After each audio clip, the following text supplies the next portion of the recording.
welcome everyone. I'll say another word of welcome in a few minutes. Before we begin, I'm reminded this Sunday afternoon that the rhythm of academic life at St. John's, maybe it yields a little, but it doesn't yield too much to, for example, weekends, holidays, NFL playoffs, college football championships, presidential inaugurations, and so on. Might be occasionally a source of mystification or frustration for some, but I think mostly it's a source of pride that we stay about our business most of the time. So today I'm grateful that you're all here and participating on this occasion. As president, I've got one other announcement. I'm pleased to announce that today all incoming undergraduate freshmen will receive a copy of Euclid's Elements as a gift from the college. Please pick up your book from the assistant dean as you sign the college register. Now, as president of St. John's College in Santa Fe, I'm calling the college together for Santa Fe's 109th undergraduate, 169th graduate sessions.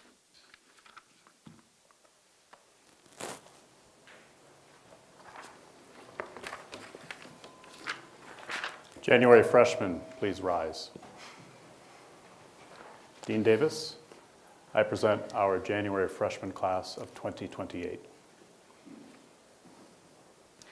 Mr. Sterling, these young individuals desire to be made members of St. John's College. They have given evidence of their good character and their ability to undertake the tasks which we have set for them. Dean Davis, will you present them in the presence of their faculty and in the witness of the college in order that they may complete their matriculation by signing the college register? Will the members of the January freshman class please come forward as the name of each is called? Salma Mohammed Syed Abdel Sami, Cairo, Egypt, unable to attend. Liam Arakawa, Honolulu, Hawaii.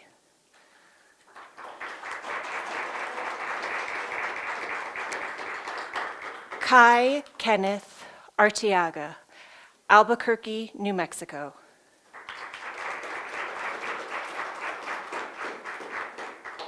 Titus Michael Brown, Fayetteville, Arkansas.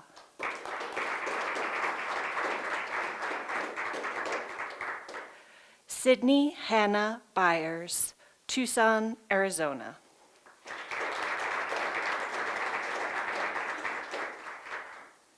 Miles Patrick Byrne, Petaluma, California. Maeve Bridget Coyle, Santa Fe, New Mexico.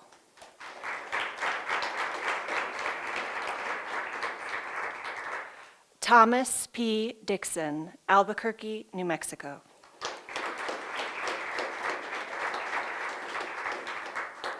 Luke Mitchell Griffith, Greenwood Village, Colorado.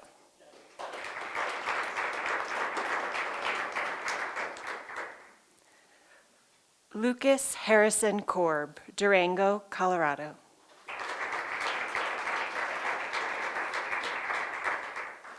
Jane Augusta Sheldon, Afton, New York.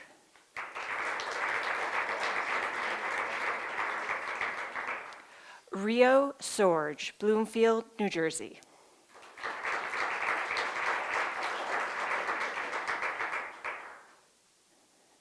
Utsuk Upreti, Makwanpur, Bagmati, Nepal.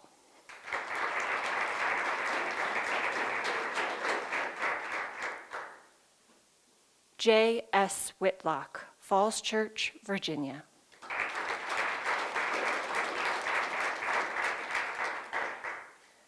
We would also like to welcome back our incoming readmitted students. Please hold your applause till the end. David Eskew, Samuel Gonzalez, William Gould, Cody Ray, and Leah Thomas. Welcome back.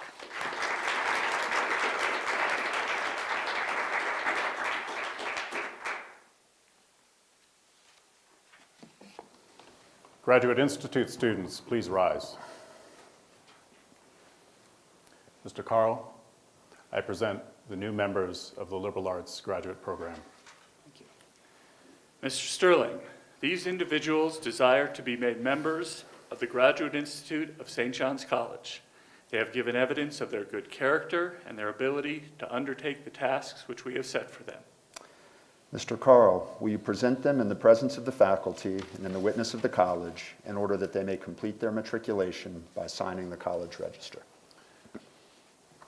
Will the members of the Liberal Arts Graduate Program please come forward as the name of each is called? Mark Beckner, Grand Junction, Colorado, attending online.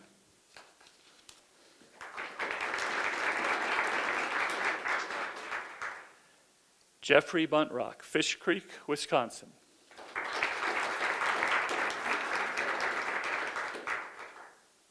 Stephen Daney, Santa Fe, New Mexico.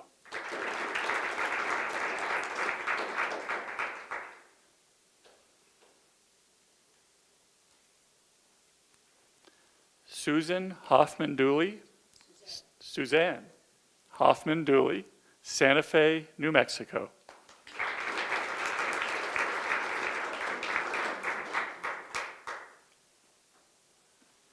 Palma Maya Johnson, Madison, Wisconsin.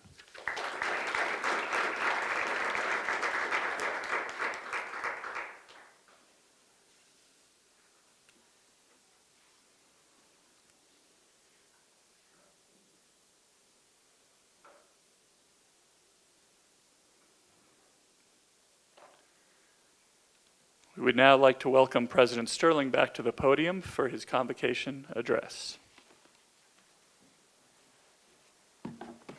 Thank you, Mr. Carl.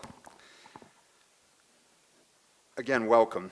Good afternoon on this crisp, beautiful winter day here in the Alt Evers room of the Meme Library, a room that will, for much of the spring, host many senior oral examinations every week, a culminating experience for our seniors near the end of their time on our campus.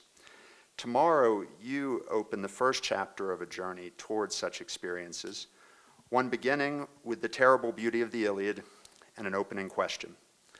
So welcome to you January freshmen, newcomers to the class of 2028, and to you first semester graduate students. Welcome family and friends, faculty, staff, students returning from break, all of you present here or joining us remotely. My remarks may seem aimed at our freshmen. For our new graduate students, including low residency students, please know you are just as integral to our community of learning, and the heart of all this is intended for you too. What you are undertaking exemplifies in its own extraordinary way the convictions and aspirations of our college. I will explore two themes. First, to reflect with you a bit on what it means to join this community dedicated to liberal education. Our most foundational document, modestly titled The Statement of the Program, has long opened with the assertion that, quote, St. John's College is a community dedicated to liberal education. Second, I will propose 4 sources of sustaining strength for the journey you've begun. A community dedicated to liberal education. Who constitutes this community? You come from all over and from all varieties of backgrounds. Just in your small January freshman cohort, you come from as far as Hawaii or New Hampshire, Nepal or Rome, as I heard at dinner Friday. Our students generally come from all over this country and the world to undertake this education. Some grew up right here in Santa Fe. Some, daring few, entered the United States for the very first time to join us here. You discovered St. John's along various paths, from a deep love of books, or the advice of a favorite teacher, from a Johnny family member, or moved by the visit to campus or the summer academy. Some thrilled by the people they met here, or the conversations they joined. Some drawn to this bold vision of what a college education can be. Some arriving after attending other colleges, or being out of school in the world of work for a season.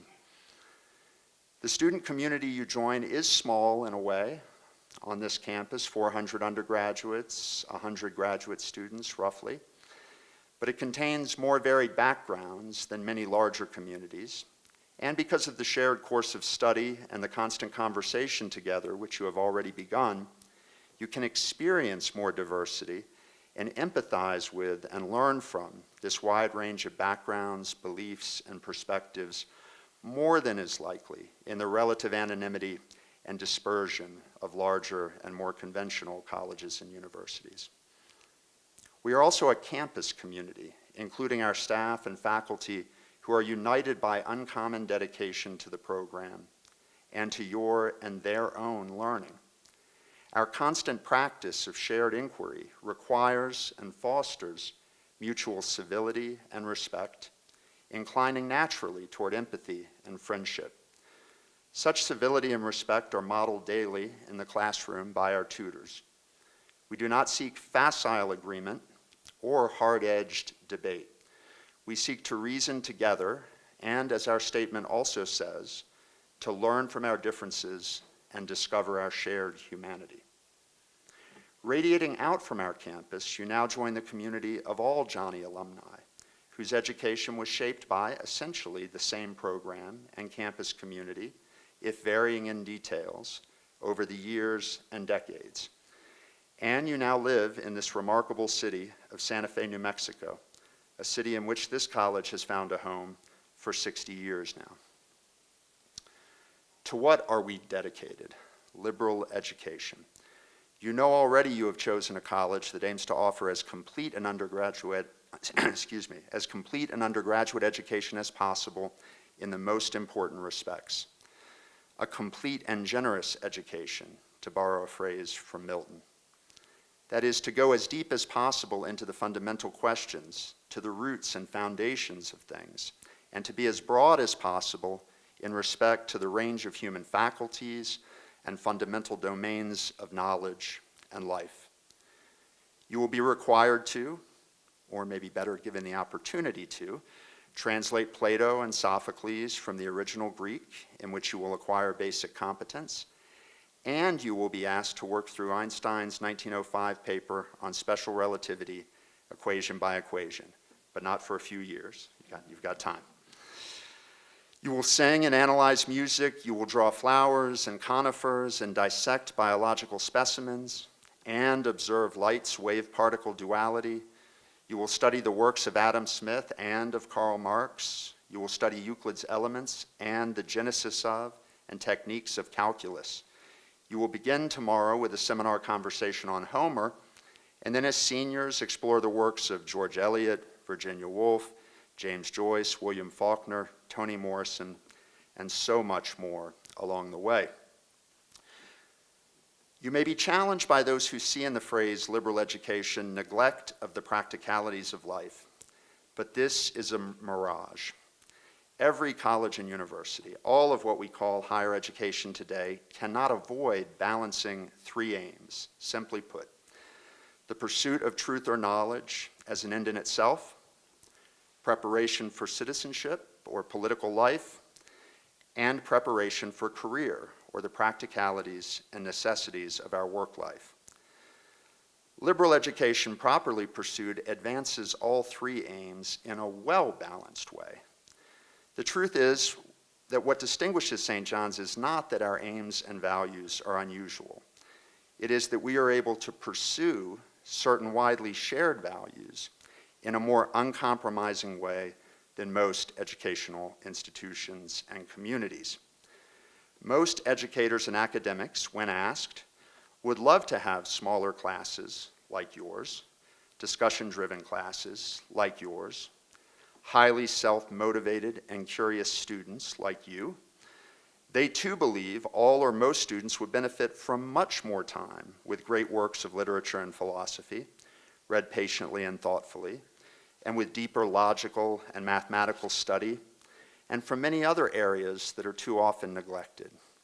But they and their institutions, for many and varied reasons, are not incentivized and not able to offer these things quite so well as we can. Most other institutions have added aims and added constraints. They must strike a different balance or have a necessarily narrower focus. You may also be challenged to explain the relevance of studying so closely classics of the past.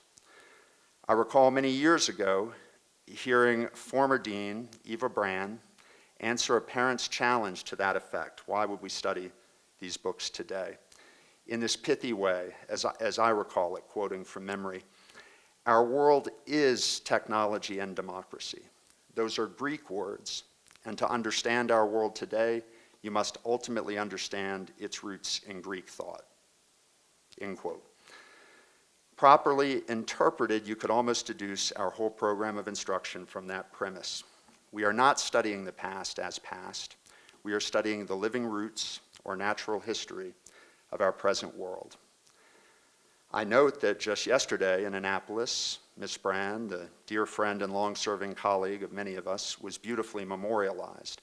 I encourage you all, new or old to our community, to watch the recording of that memorial, which is its own eloquent testimony to our college's aspirations. Liberal education pursued in this broad and deep way is not only relevant today, it is needed seemingly now more than ever. It strengthens you where current society is weak or faltering. It cultivates the habits of mind and character that are needed now to face the dystopian trends of our technological society and the polarization and loss of civility in our political life and discourse. The remedy to these depends on and passes through a renewal of education, one that points strongly toward the heart of what we quietly pursue at St. John's. I am convinced that there are more people today who see the need for that renewal than there were 10 or 20 or 30 years ago. I offer those as some opening reflections on our community dedicated to liberal education. Now, noble things are difficult. So goes a Greek maxim you will soon translate. You arrive here, I hope, eager and energized for the work ahead, curious, with senses sharpened. But you also know it will be challenging. You came here not for something easy, but for something substantial, and therefore challenging. You will struggle at times. Let me point to what I see as 4 sources of strength and sustenance that seem to me well suited to lift you up, to lift each of us up. My hope is that making them explicit can make them more available.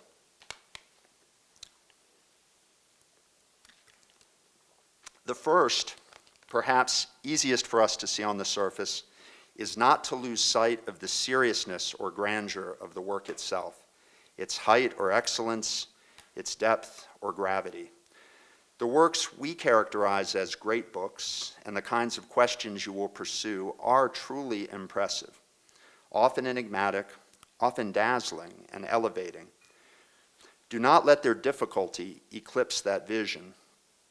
When the work of the day falters or becomes a grind, remind yourself that you really are doing that hard work and persevering in order to illuminate the most fundamental matters, to cultivate the kind of soul that can dwell near and benefit from great wisdom and beauty and the works that express them. Second, we have one another. There is much in life that isolates us, and typically it is when things seem darkest or most difficult that we feel most isolated. Here you are closer to many others who can offer empathy, understanding, and support more than most students out there are. The small size of this community, your daily study and life together, the common curriculum, the familiarity which your tutors have with what you are doing and with the members of their classes, the staff who know well the character of this campus, the program, and all the resources available for getting through times of difficulty, your friends and your classmates and roommates and hallmates. In all these ways, there are truly always more folks you can reach out to and connect with nearby, prepared to help. And likewise, you are there for them. Sometimes it's hard to see that here and in life, but I really believe it can be very true here for each of you, and you should be ready to reach out, open up, and rely on those around you. Third, let yourself experience this place, or maybe I should say make yourself experience this place. The city of Santa Fe, our natural setting. For some of you, this is familiar. It's home or like home. For many of you, it may be unlike anywhere you have lived or even traveled. The geography, climate, culture, and history here are truly extraordinary, and you would do well to cultivate actively an interest in and attachment to the place you are in. That is true wherever we are, but there is so much here that invites and rewards the effort of active attention and exploration. The world-renowned author and longtime friend and supporter of this college, Scott Momaday, who passed away last January, and whose native peoples were of this land and its history, was one of the great thinkers and writers of place and land. I've thought about him often in the last year since his passing. As he once wrote, each of us, now quoting, ought to concentrate his mind upon the remembered earth, I believe. He ought to give himself up to a particular landscape in his experience, to look at it from as many angles as he can, to wonder about it, to dwell upon it. He ought to imagine that he touches it with his hands at every season and listens to the sounds that are made upon it. He ought to imagine the creatures there and all the faintest motions of the wind. He ought to recollect the glare of noon and all the colors of the dawn and dusk. End quote. This place, which seems austere to some, rewards our care and attention. The evening sky at sunset, the brightest stars most any of you will ever live among, the smell of the land after the rain, the campus blanketed in snow. Likewise, all of the art, music, and history open to us just in a 2-mile radius. If you can really make this place part of what it means to be a Johnny at this college, that alone will carry you forward like a wave. Finally, joy. Cultivate a spirit of joy. This does not mean carrying things lightly. What you do here is serious, but not at all grim. Avoid the temptation, too often pressed on us by the loud voices in the world, to dwell on what is melancholy in things, especially when facing hard work and challenges. Find joy in what you do here, in playful fun, in the deep wonder of insight, in exercising resilience in the face of adversity. Delight in the range of what you are undertaking and in the many flashes of beauty in these works. Find joy in perplexity, knowing it's a precondition for any learning. Find joy in cultivating your attention against the great counterforces of this age of distraction. Enjoy physical exertion and moving your body in this wonderful setting. Delight in the landscape. Enjoy the time spent with your friends and companions. Success at St. John's involves a blend of humility and audacity, as does any worthwhile and adventurous life. The program naturally elicits both in different ways. If you can remain attuned to sources like these that can strengthen you, that can invigorate you and pull you up and over, through or around the obstacles of the moment, each of you will, I am confident, flourish here.